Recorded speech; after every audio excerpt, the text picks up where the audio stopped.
मित्रों, इस धरती पर जन्म लेने वाला हर प्राणी एक सत्य से बंधा हुआ है और वो सत्य है मृत्यु। जो आया है उसे एक दिन जाना ही है। लेकिन क्या आपने कभी यह सोचा है, मृत्यु के बाद आत्मा के साथ वास्तव में क्या होता है?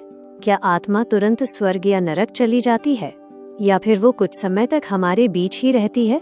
और सबसे बड़ा रहस्य, क्यों कहा जाता है कि मृत्यु के लगभग 24 घंटे बाद आत्मा अपने ही घर लौटती है? आज हम इसी गूढ़ रहस्य को समझेंगे, गरुड़ पुराण में वर्णित मान्यताओं और आध्यात्मिक कथाओं के आधार पर। गरुड़ पुराण के अनुसार जब किसी व्यक्ति का जीवन समाप्त होता है तब उसकी आत्मा शरीर को छोड़ देती है। उस समय यमलोक के दूत, जिन्हें यमदूत कहा जाता है, आत्मा को अपने साथ ले जाते हैं। यमदूत आत्मा को यमराज के न्याय लोक की ओर ले जाते हैं, जहां उस व्यक्ति के पूरे जीवन का लेखा जोखा तैयार किया जाता है। हर कर्म, हर विचार, हर अच्छा और बुरा कार्य, सब कुछ वहां दर्ज होता है। लेकिन यहाँ एक चौंकाने वाली बात बताई जाती है। कहा जाता है कि मृत्यु के लगभग 24 घंटे के भीतर यमदूत उसी आत्मा को दोबारा उसके घर के पास छोड़ देते हैं। गरुड़ पुराण के अनुसार आत्मा केवल शरीर छोड़ती है, लेकिन संसार से उसका मोह तुरंत समाप्त नहीं होता। उसके मन में अपने परिवार, अपने घर और अधूरी इच्छाओं की स्मृतियां बनी रहती हैं। इसी कारण आत्मा वापस अपने घर के आसपास भटकती है। वो अपने प्रियजनों को देखती है, उनकी पीड़ा महसूस करती है, उनकी पुकार सुनती है। लेकिन सबसे दुखद सत्य ये बताया गया है, आत्मा उन्हें पुकार तो सकती है, पर कोई उसे सुन नहीं सकता।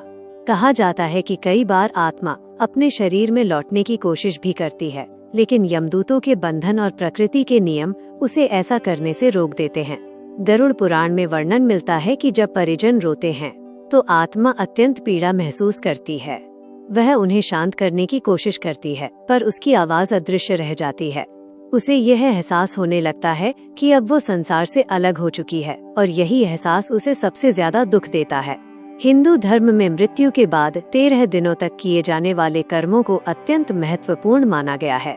गरुड़ पुराण के अनुसार पहले 10 दिनों तक किया गया पिंडदान आत्मा के लिए सूक्ष्म शरीर का निर्माण करता है। कहा जाता है, हर दिन का पिंडदान आत्मा के शरीर के अलग अलग अंग और ऊर्जा का निर्माण करता है। 11वें और 12वें दिन के कर्म उस सूक्ष्म शरीर को और मजबूत बनाते हैं, और 13वें दिन किया गया कर्म आत्मा को उसकी अगली यात्रा के लिए शक्ति प्रदान करता है। यदि ये कर्म विधि विधान से किए जाएं, तो आत्मा संसार के मोह से धीरे धीरे मुक्त होने लगती है। गरुड़ पुराण में ये भी बताया गया है कि यदि परिवारजन इन कर्मों को न करे तो आत्मा को अत्यंत कष्ट झेलने पड़ सकते हैं। कहा जाता है कि ऐसी आत्मा घर और संसार के बीच भटकती रह सकती है और उसे शांति प्राप्त करने में कठिनाई होती है। 13वें दिन के बाद आत्मा की असली यात्रा शुरू होती है। गरुड़ पुराण के अनुसार यमलोक तक पहुंचने में आत्मा को लगभग 1 वर्ष तक का समय लग सकता है। इस दौरान आत्मा को कई कठिन मार्गों से गुजरना पड़ता है, जिन्हें प्रेत मार्ग कहा जाता है।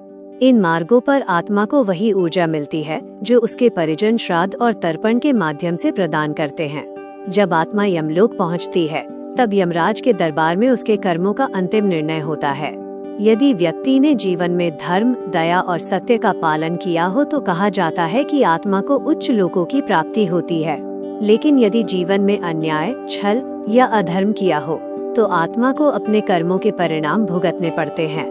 गरुड़ पुराण में यह भी बताया गया है कि अपने कर्मों का फल भोगने के बाद आत्मा को पुनर्जन्म मिलता है। यह नया जन्म उसके कर्मों के आधार पर निर्धारित होता है, कभी मानव जीवन, कभी अन्य योनियां। कुछ मान्यताओं के अनुसार यदि कोई व्यक्ति अधूरी इच्छाओं या अधूरे कर्तव्यों के साथ मृत्यु को प्राप्त होता है तो उसकी आत्मा कभी कभी संकेत देने की कोशिश करती है। यह संकेत स्वप्न या अनुभूतियों के रूप में बताए जाते हैं। गरुड़ पुराण में कहा गया है कि पूर्वजों के लिए श्राद्ध और तर्पण करना आत्मा की शांति के लिए महत्वपूर्ण माना गया है। इसी कारण श्राद्ध पक्ष का विशेष महत्व बताया गया है। मित्रों, मृत्यु अंत नहीं, बल्कि आत्मा की एक नई यात्रा की शुरुआत मानी जाती है। यह कथाएं हमें डराने के लिए नहीं, बल्कि जीवन में अच्छे कर्म करने की प्रेरणा देने के लिए कही गई हैं। अगर ये आध्यात्मिक कथा आपको पसंद आई हो तो वीडियो को लाइक करें, शेयर करें और हमारे चैनल स्टोरीज दुनिया को सब्सक्राइब जरूर करें। हम आपके लिए ऐसी ही रहस्यमयी और आध्यात्मिक कहानियाँ लाते रहेंगे।